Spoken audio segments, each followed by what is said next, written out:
Hello guys, good evening. Samahan niyo po ako mag-unboxing nitong aking wall frame. Ayan, bumili po ako ng wall frame ito para sa wall ko at napaka-boring. Wala man lang kung anong design, kung anong decoration, kung anong sabit-sabit. So, para magkaroon siya ng konting buhay, ay ito, nakita ko siya sa Shopee. So, nainganyo po ako ditong bumili at susubukan ko kung maganda po siya.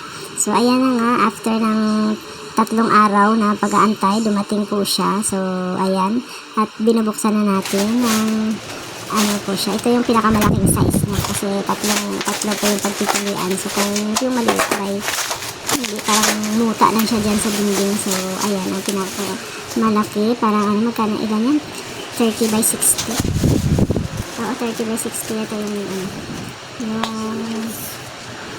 yung size niya. So, ayan.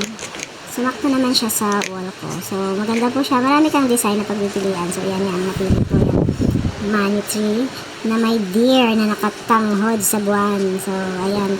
Ganda daw yan. Pampaswerte daw. Wow! Siya nawa. Pumasok ang swerte. Pag nakikita niya yung aking design. So, pwede niyo po siyang pagdikitin. Yung dikit na dikit para buo po yung picture.